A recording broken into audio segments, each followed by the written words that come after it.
அர்ஜுனனின் விராட யுத்தம்.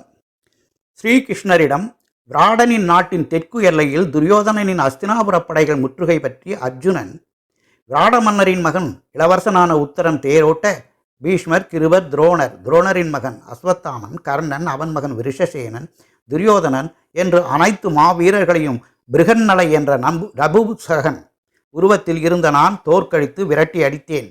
இளவரசன் உத்தரனிடம் நான் அர்ஜுனன் என்பதையும் என் சகோதரர்களை பற்றியும் திரௌபதியை பற்றியும் கூறியிருந்தேன் என்று கூறினான். மீண்டும் விராடதேச அனுபவம் பற்றிய அர்ஜுனன், அன்றில் இருந்து 3வது நாள் பாண்டவர்களாகிய நாங்கள் 5வரும் பாஞ்சாலியாகிய திரௌபதியும் எங்கள் மாறு வேடங்களை களைந்துவிட்டு எங்களின் சொந்த உருவத்தில் விராட மன்னரின் அரசவைக்கு சென்றோம். நான் விராட மன்னரிடம் என்னை அறிமுகப்படுத்தி கொண்டேன். பாண்டவர்களில் மூத்தவர், பாரத தேச மன்னவர்கள் அனைவரும் வந்து கப்பம் கட்டிய சக்கரவர்த்தி தர்மபுத்திரர் என்று மூத்த அண்ணனை நான் அறிமுகப்படுத்தினேன். அடுத்து வல்லவன் என்ற பெயரில் சமையல் கலையராக இருந்தவரும் கீச்சகனை கொன்றவரும் சுசர்மனை வென்றவருமான பீமசேனரை அறிமுகப்படுத்தினேன். அரண்மனையில் குதிரைகளை பாதுகாத்தவன் பேரழகனும் மாவீரனுமான நகுலன், பசுக்களை பாதுகாத்தவன் பெரும்புகளும் மேனி அழகும் கொண்ட சகாதேவன் ஆகிய இந்த இருவரும் என் தம்பிகள் என்று அறிமுகப்படுத்தினேன். மன்னர் பிராடனின் மனைவியான மகாராணியிடம் சைரந்தரியாக பணியாற்றியவள் தேவி திரௌபதி என்று மன்னரிடம் கூறினேன்.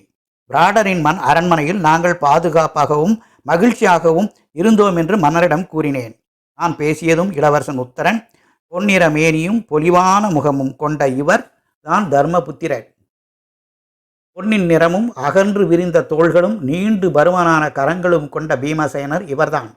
சிங்கம் போன்று கம்பீரமும் அகன்ற தோள்களும் வலிமையான யானையின் நடையும் தாமரை இதழ் போல அழகிய கண்களும் கொண்ட உலகின் தலை சிறந்த வில்லாளியான அர்ஜுனன் இவர்தான். பீஷ்மர், துரோணர், கர்ணன் உள்ளிட்ட பல மாவீரர்களை எதிர்த்து போரிட்டு தோற்கடித்து விரட்டியடைத்திய விஜயனாகிய அர்ஜுனன் என்னும் மாவீரர் இவர்தான். வலிமையிலும் குணத்திலும் சிறந்தவர்களும் பேரழகர்களுமான நகுலனும் சகாதேவனும் இவர்களே. பேரழகுடன் மகாலட்சுமியைப் போல நிற்கும் இவர்தான் திரௌபதி என்று தன் தந்தையான மன்னர் பிராடனிடம் கூறினான். தன்னுடைய நாட்டை காப்பாற்றியதற்காக மன்னர் பிராடன் மிகவும் மகிழ்ச்சி அடைந்தார்.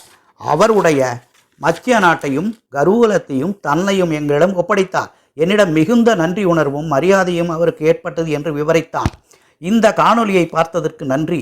என்னுடைய ராமமூர்த்தி பெய்யார் சேனலை சப்ஸ்கிரைப் செய்யுங்க, லைக் பண்ணுங்க, ஷேர் பண்ணுங்க. என்னுடைய விராட தேசம் பீமனும் அர்ஜுனனும் பாருங்கள். வணக்கம்.